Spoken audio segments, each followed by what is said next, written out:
Praise be Jesus and Mary. As Jesus walking by the Sea of Galilee, he saw two brothers, Simon, who is called Peter, and his brother Andrew. Today we are celebrating the two Andrew. Si Andrew Apostles, and of course, si Andres Bonifacio. Because today is also Bonifacio Day. No? Sabi nga, atapang atao, aputula kamay, hindi atakbo. Ayan. And, of course, the name Andres comes from Andrew and not vice versa. And Andrew is very important, really, for the College of the Apostles. Why? Because he's called Protokletos. What does Protokletos means? He was the first who is called by Jesus. Remember, Saint Andrew is a disciple of Saint John the Baptist. He was first a disciple of Saint John. And when Saint John the Baptist said, "Here is the Lamb of God who takes away the sins of the world," Andrew followed that presentation of Saint John and went to Jesus. And after that, Andrew bring his brother Peter. Saint Peter, because as of you know, Andrew and Peter are brothers. See? And during the feeding of the multitude, who is the one who gave the 5 loaves and 2 fish? But none other than Saint Andrew. Who is the one who talked to the Greek regarding our Lord? But none other than Saint Andrew, the Apostles. And you know, unlike the brother James and John, Andrew is the bravest of all the Apostles. Kaya nga siguro sa kanya kinuha ni Andres Bonifacio yung kanyang pangalan, because Andrew is very, very courageous.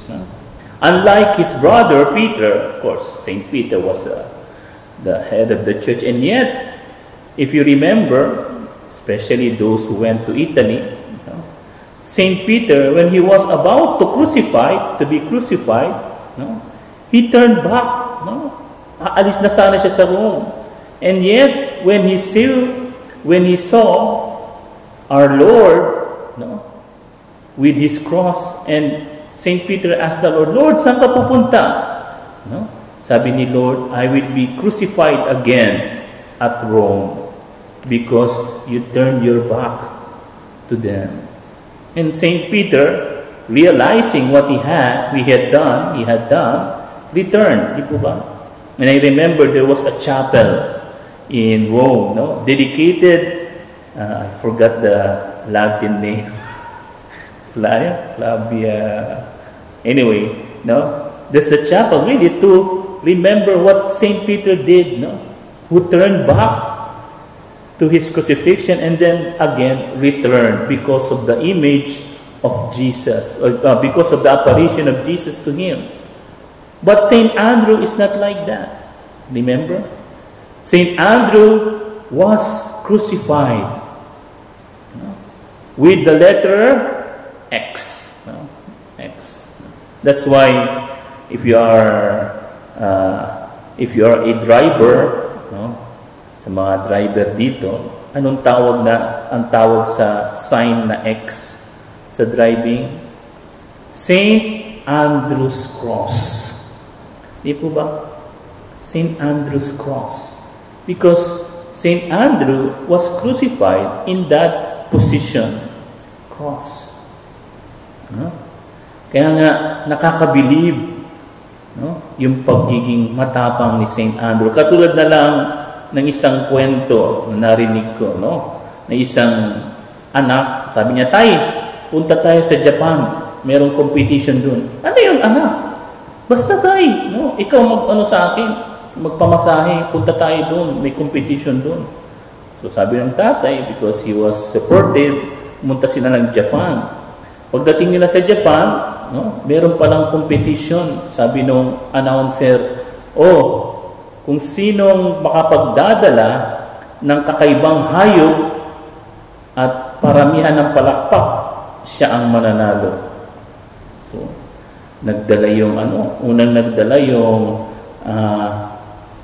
taga-Amerika, no? Pinadala niya yung gorilla na may malalaking pangin, palakpakan, no? Pero konti lang yung medyo marami din, pero hindi ganun karami. No? Pangalawa, yung mga mga Japanese, no? Mga mismong dun sa dala sila ng panda, no? Laki-laki. Yung panda, tapos merong mahabang tenga. So palakpakan yung mga Ngayon, dumating naman sa Philippines. So, yung Pilipino, nagdala ng sako. No? Tapos, alam niyo ginawa ng Philippines, binuksan yung sako. At alam niyo naman ng sako, lamok. Lahat nagpalakpakan, no? Lahat nagpalakpakan, no? At yun, no? Nanalo yung Pilipino. Kasi puro lamok, no? Sino bang hindi papalakpak sa lamok, no? Sa sobrang dami ng dinala niya, no? Akala niyo yung tatay, hindi. Lamok yung dala, no? So see how important it is to be courageous, no? Yun yung kulang sa atin, no? Mayroon ding isang meaning ang word na Andres sa Tagalog, no? Siguro alam ninyo. Ano yun? Andres Bisaya. Ayun. Yung sa ngayon ang tawag sa kanila mga takusa. Takot sa aso. Ayan. Pero, no? What is important is the first meaning or what St. Andrew did to be a courageous Christian. Kailangan natin ng mga matatapang na mga Kristiyano, no? Sa ngayon. Yung iba, yung kanilang tapang kinukuha nila sa alak, no? Sa beer, no? Pero anong problema pag sa alak mo kinukuha yung iyong tapang mo sa ibang bisyo? Ang nangyayari, nagiging problema ka sa sarili mo, problema sa pamilya mo, problema sa lipunan, no? Yung mga lasinggero, mga sabi nga, sunog baga, no? Hindi yun. We have 3 things where we can find courage, no? Ano yung 3? Tuturuan ko kayo. Sinabi rin ni Father sa homily niya kanina, no? Ano yung 3 pwede natin gawin para maging matapang din tayong katulad ni St. Andrew? Una sa lahat, we should be full of the Holy Spirit, no? Yan. Yung mga Kristiyanong puno ng Espiritu Santo, filled with the Holy Spirit, are really brave. Kapag hindi ka puno ng Espiritu Santo, you cannot do things. That's why, no, the first martyrs, no, and all the martyrs of the church, no, lahat ng mga martyr, lahat ng from the apostles down to our century, where they were not afraid to be killed for their faith because they are filled with the Holy Spirit. Di po ba? Kaya nga, no, kapag ikaw ay martyr of the faith, no, napakadali lang ng process of beatification and canonization. Because why? Because already dying for the faith means an entitled great courage. No? Yeah. Kaya nga, every day, let us try our best to be filled with the Holy Spirit. No? And we will be brave. And secondly, no, is our faith. Yung ating pagtuo, sabi nga, yung ating pananampalataya. No? When we are living in faith, we will be courageous. No? Why? Because we have always beside us the hope of a better future. A hope that nothing will happen to us that God doesn't know. No? Kaya, alam niyo yung mga taong malaki ang pananampalataya, no? Kaya nilang sagupuin. No? Yung mga imposible. Naalala ko, no? Just to confess to you, I was a charismatic before, no? And I remember when I was an El Shaddai, no? When we are there, no, in PICC, no, habang nagpe-pray, baha, umuulan, no? And nung bumalik ako sa amin, no, ang baha hanggang no, nagtaka yung mother ko, no, sabi niya, grabe ang tapang mo, pumunta ka pa rin sa prayer gathering, kahit na alam mo nang umuulan, see? And hindi lang ako, it's not only me, but all those people who attended, no, the prayer meeting, no, they were not afraid of the rain and the flood because of their great faith. No? Maraming mga instances na niya, no? And faith can help us to be courage, no? And pangatlo, yung knowledge, no? Knowledge. Sabi nga,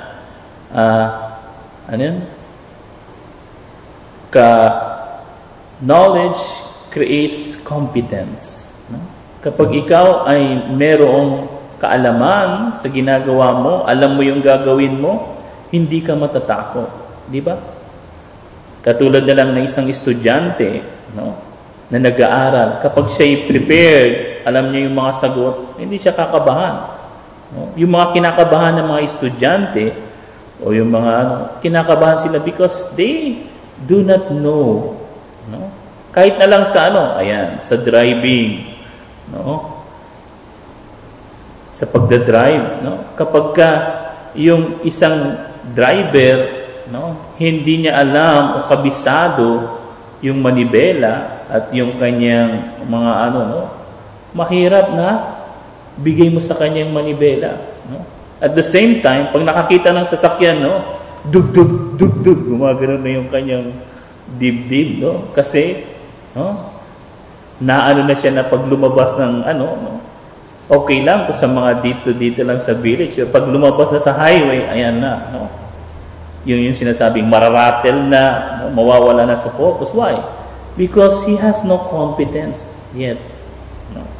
Kulang yung kanyang knowledge. And knowledge comes, especially with us Christian, comes with wisdom. No? Bakit? Because it is manufactured by experience. Experience. No? Kaya nga alam nyo, pag may mga even somebody na, ako magdadrive, no? Sabi ko, kailan ka ba unang nag-drive? Ay, hindi pa po. Ay, sorry, hindi ko pa drive sa iyong sasakyan. Why? Because delikado. No? Kapag hindi ka pa bihasa, no?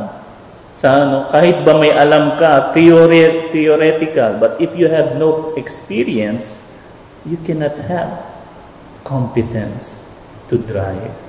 You will have no courage to do it. No? Kaya nga po, importante sa atin na meron tayong knowledge, no? Para hindi tayo matatakot.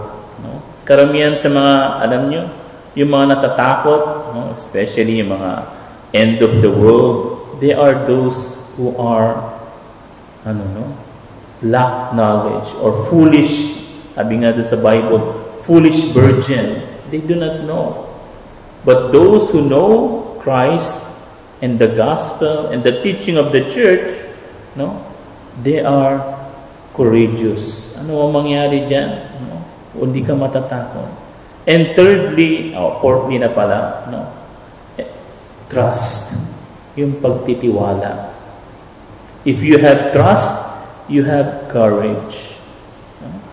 Kung marunong ka magtiwala sa Diyos, nangigit sa lahat, no?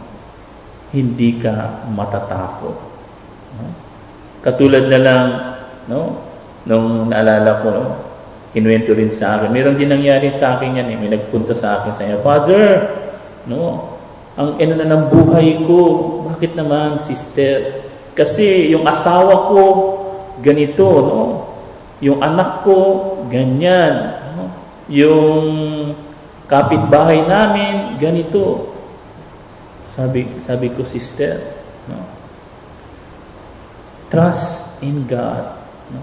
Hindi mo kayang kontrolin ang lahat ng tao sa buhay mo. No? You can only suggest, advise, turuan, but at the end, you have to trust in God. Ipagkatiwala mo yung asawa mo sa Diyos. Ipagkatiwala mo yung anak mo sa Diyos. Ipagkatiwala mo yung kapitbahay niyo sa Diyos. No?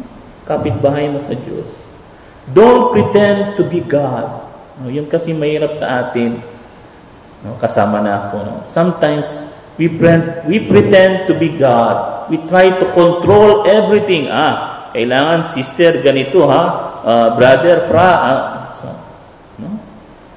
Of course, it is good to plan, to project. But in everything, we have to trust in God. No? Sabi nga, man propose, anong kusunod? God dispose. No? Man propose, God dispose. No? Let us not try to be God. No? Try to trust in Him. Paano yan, Father? Medyo madilim yata yung nangyayari sa namin. No? Community namin, sa bansa, sa aming bayan, sa aking... No. Trust in God. Pray to Him. No? And you will have courage to... Kasi alam nyo, if you do not have trust, no, panghihinaan ka. No? And at the same time, pag pinanghinaan ka na, susuko ka na. No? That's what happened. You will be depressed. No? Sabihin mo, ay, alis na lang ako dito. Ay, uwi na lang ako. Ay, no? Ayoko na. No? Wala namang nangyayari. See? But if you trust God, you will have courage to move on, to go on, no matter what is the difficulty at hand. No? See? See how important it is to be courageous. No? And we need Christian like Saint Andrew today. No? Kasi kung hindi, no? The devil, ang demonyo, will continue to rule this world and to corrupt many people. Alam nyo, hindi na natulog ang demonyo. Talo pa niyang 7-11, 24 hours gising. No? But us, if we do not have courage, we will go on that wrong direction. Kaya nga, remember itong ating apat na ingredients to have courage. First, ano sabi natin? Be filled with the Holy Spirit. Second, have faith. Third, have knowledge and of course wisdom. And fourth, have trust in God. Praise be Jesus and Mary.